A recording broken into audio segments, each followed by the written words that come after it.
हम बात करेंगे साना क्वेटा के हवाले से लाशों की तदफीन कर दी गई है, उसके बाद की क्या सूरत हाल है। आज हमें हजारा क्वेटा कम्युनिटी से ही नौजवान सोशल एक्टिविस्ट हुसैन जन्ना साहब ज्वाइन कर रहे हैं क्वेटा से ही, और दूसरी तरफ हमें रिसर्च स्कॉलर और तजियाकार अब्बास जैदी साहब हमें ज्वाइन कर रहे हैं। बहुत शुक्रिया दोनों मेहमानों का। सर सबसे पहले हुसैन भाई आपकी तरफ जाते हैं। अभी कुछ देर पहले जो है वो लाश तदफीन कर दी गई है, क्या सूरत हाल है अभी का हमें हमारे जो नाजरीन है उनको क्या बताएंगे आप? बिस्मिल्लाहिर्रहमानिर्रहीम। शुक्रिया जनाब बुखारी साहब, शुक्रिया जनाब जैदी साहब। कोयटा से आपको ये इत्तला दे दूं, रात को हमारे यहाँ वजीर आला बलोचिस्तान और साथ में कासिम खान सूरी डिप्टी स्पीकर कौमी असम्बली, इसी तरह साथ में और भी वजीरान थे, हमारे यहाँ आया। शोहदा की लवाकिन और धरने में जो रुकना बना हुआ था, इनके दरमियान मुज़ाकरात शुरू हुआ। ये मुज़ाकरात तकरीबन आधा घंटा से ज्यादा चला। तो मुज़ाकरात इसी नतीजे पे पहुंचा, कामयाब ये इस वजह से हुआ क्योंकि शोहदा की लवाकिन का जो सर फहरिस्त में मुतालिबा जो था ये था कि मज जो एरिया है वहां पे 1000 से लगभग ज्यादा कारीगर लोग वहां पे काम करते हैं। तो 10 मासूम के शहीद होने के बाद अब वहां पे और लोग जो काम करते हैं, सब लोगों ने जो गरीबकार है उन्होंने अपना काम छोड़ दिया है इस डर की मारे से कि हम भी यहाँ पे सेफ नहीं है। आज इन्हें जिबा किया गया है, कल हमें लाखों की तादाद में, हजारों की तादाद में या सैकड़ों की तादाद में हमें जिबाना किया जाए। तो खुदारा सिक्योरिटी यहाँ पे जो लाइन फोर्सेस का सिक्योरिटी होता है वो जरा उस पे गवर्नमेंट जो उसमें तवज्जो दे। तो ये किए था। दूसरा, हमारा यहाँ से आना जाना चारों तरफ तफ्तान बॉर्डर की तरफ या चमन बॉर्डर की तरफ, इस रास्तों में अमूमन हजारा भाइयों को शिनाख्त करके बस से उतार के या मतलब गाड़ियों में उन्हें टारगेट किया करता था, ये डिमांड था। तीसरा ये कि शोहदा की लवाकिन में जो इनके औलादे बची हुई है, इनके सरनविश्त के लिए, इसके मुस्तकबिल के लिए आपने कुछ बंदोबस्त करना है, या इनके बच्चों को आप कोई सरकारी जॉब दे, या मतलब इनके लिए जो अखराजात होता है, या मतलब एक टुकड़ा जमीन है ये फला डिंगा, ये इसके लिए बंदोबस्त करे। तो आखिर में वजीर आला साहब का आपने सुना होगा उसके स्पीच, स्टेज पे आके उन्होंने ये स्पीच दिया कि मैं जल्द से जल्द मच एरिया में, बल्कि पूरा हजारा टाउन में, पूरा बलूचिस्तान में मैं ऑपरेशन शुरू करवा रहा हूँ। इसी तरह जो लोग जिम्मेदार थे, मखसूसन सीसीपीओ डीसी मच का, बोलान का, इसी तरह जो विंग कमांडर एफसी का वहां पे, इनको मैं जल्द से जल्द पाबंद कर रहा हूं कि मतलब जो जहां जहां ये आपको शक हो रहा है कि दहशतगर्द छुपे हुए हैं, वहां पे ऑपरेशन शुरू कर रहा हूं, इन्वेस्टिगेट वहां पे शुरू हुए। तो मैं जल्द से जल्द जो मुजरिम हैं, जो कातिल हैं, उन्हें आपके सामने पेश करूंगा और राय अमाल पे पहुंचा दूंगा।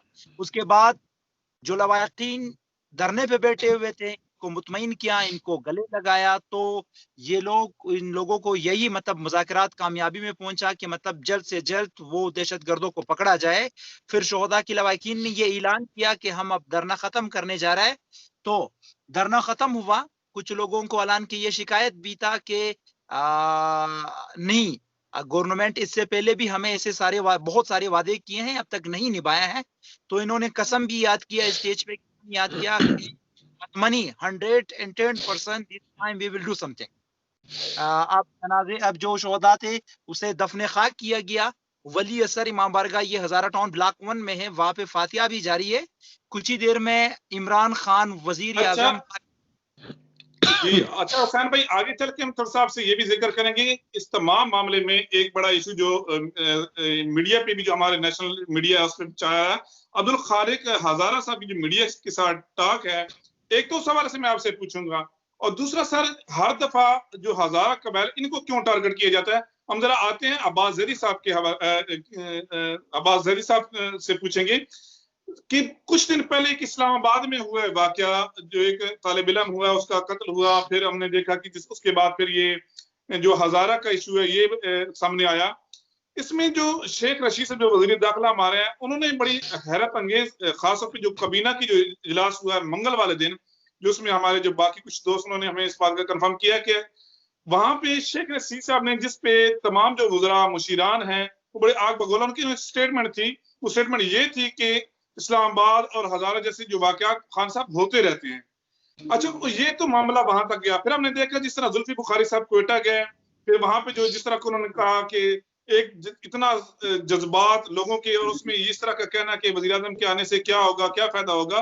फिर उसके बाद ये भी बात मतलब अपनी जगह, फिर जिस तरह वजीर आजम पाकिस्तान ने स्पीच करते हुए ब्लैक मेलर का लफ्ज इस्तेमाल किया, क्या वजह थी खान साहब को इस तरह के बजाय कि ऐसे अपने वज़रा को, अपने मुशीरान को समझाते बताते कि इस वक्त जो है वो दुखी हैं। अब्बास अली साहब क्या कहेंगे इस स्टेटमेंट पे, ब्लैक मेलर वाले? बिस्मिल्लाहिर्रहमानिर्रहीम। नसीर शाह साहब, बहुत शुक्रिया आपका। हुसैन जन्नत साहब भी मौजूद हैं। बहुत खूबसूरत गुफ्तगू कर रहे थे। अपनी प्रेजेंटेशन कल भी और परसों भी मुसलसल कई दिनों से ये हज़ारा कौम की तर्जुमानी कर रहे हैं। खुदा इन्हें आप सबको सलामत रखे। मेरी गुजारिशात ये हैं, और आप ही के तवज्जुह से मैं ये बात करना चाहता हूँ इस प्लेटफॉर्म से, कि खान साहब, आपको कौन ब्लैकमेल कर सकता है? आपके ब्लैकमेलर्स का हमें नहीं पता?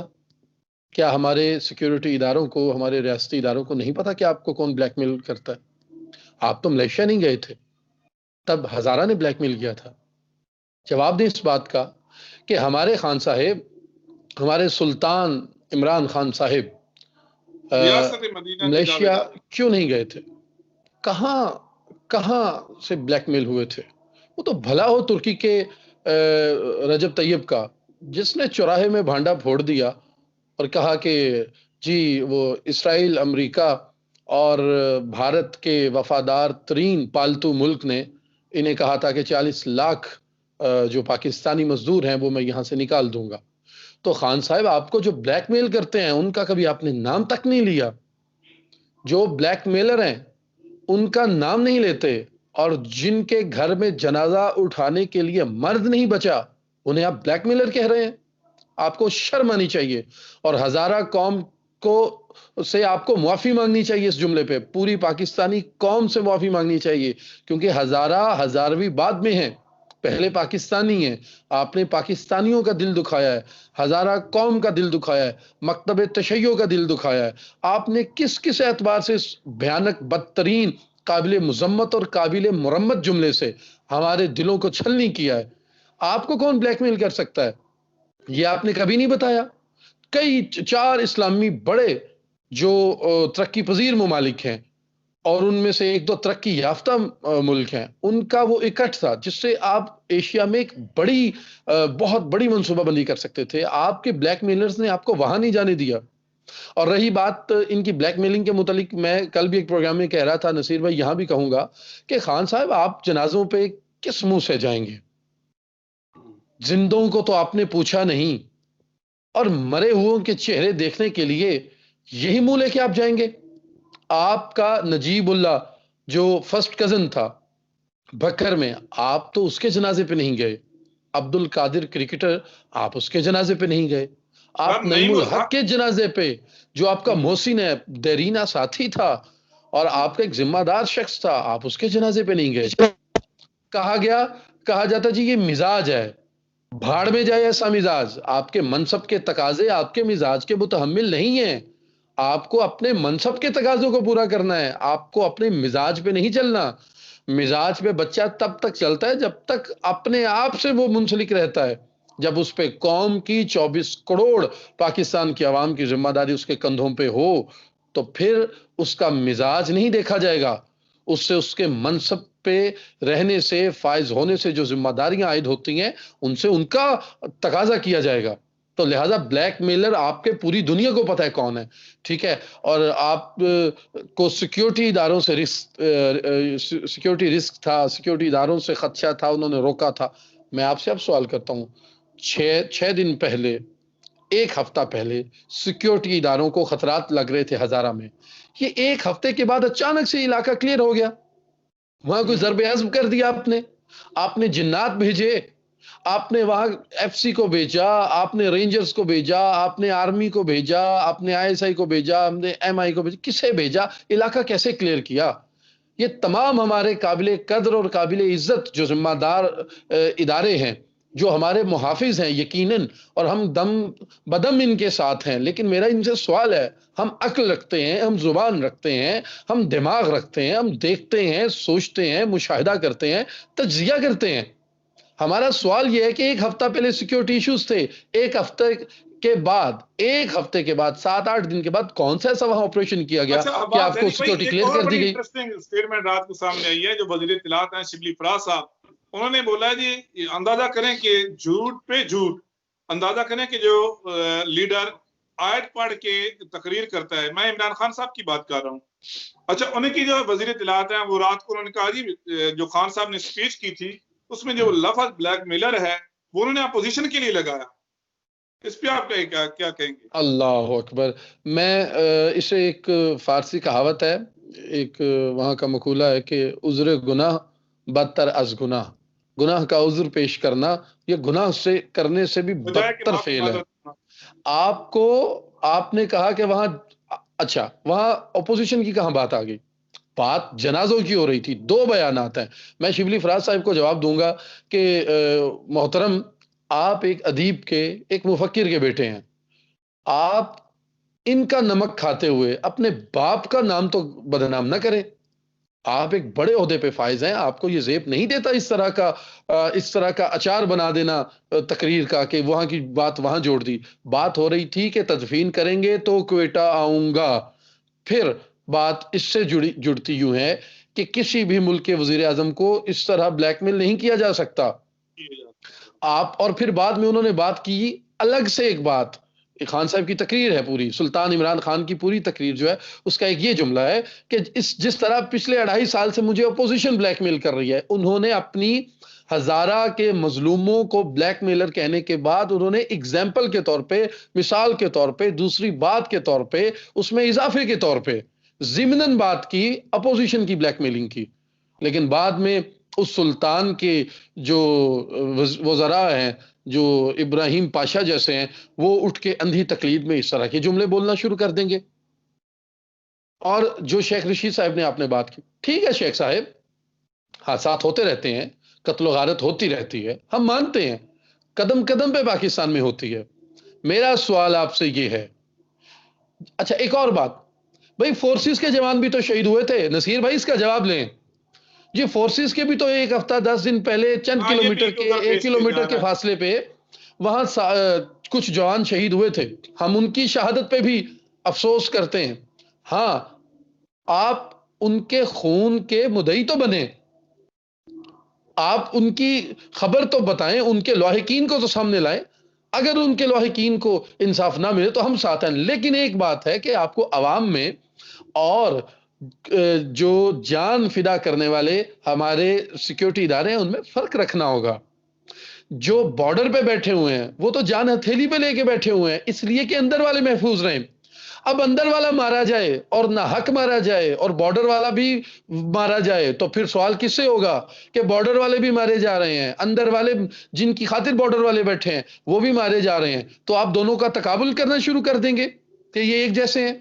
भाई एक की बीट और है, अवाम की बीट और है। अवाम का काम सिक्योरिटी फराहम करना नहीं है, रिस्क अवाम का काम नहीं है, ये एक जिम्मेदार इदारे हैं। वहां के जो जवान जामे शहादत नोश करते हैं, खुदा उनके दराजात बुलंद करें, उनके लवाहिकीन को सब्र अता फरमाए।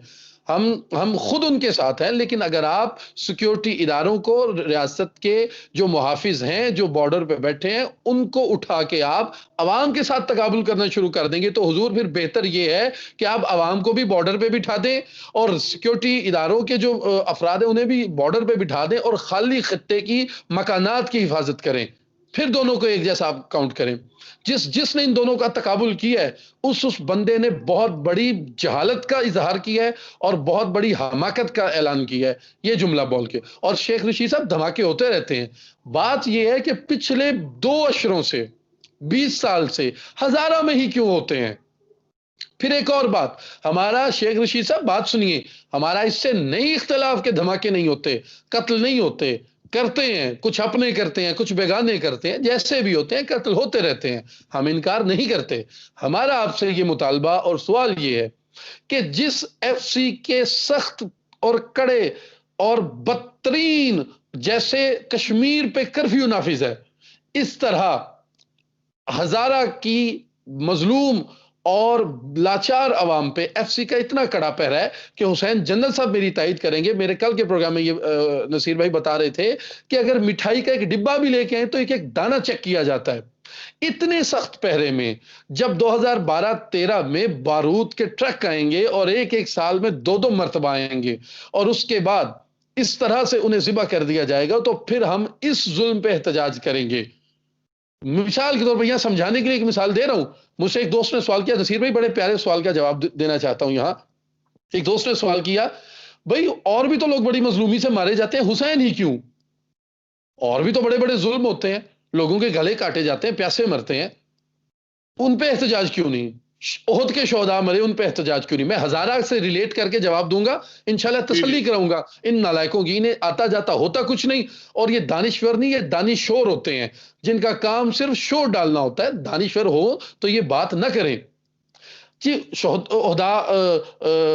शोहदा जो हैं मुख्तलिफ जो जंग इस्लामी हैं उनके भी हैं, हजरत हमजा भी सईदुल शुहदा हैं, उनके तो जिस्म के आज़ाद तक काटे गए, उनका हार बनाया यजीद की दादी ने, हिंद ने। तो उनको इतना रोना पीटना, अब जुलूस आज़ादारी क्यों नहीं? हुसैन ही क्यों? यकीनन ये एक सवाल है, लॉजिकल है, इसका जवाब सुनिए। भाई हमजा को मारने वाले थे मुशरिक, अफसोस था, हुआ, दुख किया, खत्म बात। रसूल से लड़ने वाले थे, जितनी जंगों में आका करीम सल्लल्लाहु अलैहि वसल्लम से जंग करने वाले, या ईसाई मुकाबले में आए थे, या यहूदी मुकाबले आए थे, या मुशरिक आए थे, हुसैन पे रोने का मकसद ये है कि ये घर को आग लग गई थी घर के चिराग से। ये जो असहाब की औलाद थी और मुख्तलिफ ताबईन थे, इन्होंने मिलकर रसूल के बेटे को मारा। रसूल का कलिमा, इसलिए बाकी शुहदा की निस्बत हुसैन का दुख ज्यादा है कि इसे अपनों ने मारा, और जिसके साथ भी अपने धोखा, इसलिए हजारा के ऊपर बाकी शुहदा की निस्बत इसलिए ज्यादा अफसोस होता है कि इनके इर्द गिर्द पहरा भी अपनों का होता है, फोर्सेस भी अपनी खड़ी हुई होती हैं, और मार भी इन्हें कोई जाता है, और फिर एक दफा नहीं 2 अशरों से ये काम हो रहा है। लिहाजा धमाके होते रहते हैं, कत्ल होते रहते हैं। तो इसलिए ये नई बात नहीं है, लेकिन जब आपके पहरे में बंदा मारा जाए तो फिर सवाल आपसे होगा, गिरबान आपका पकड़ा जाएगा।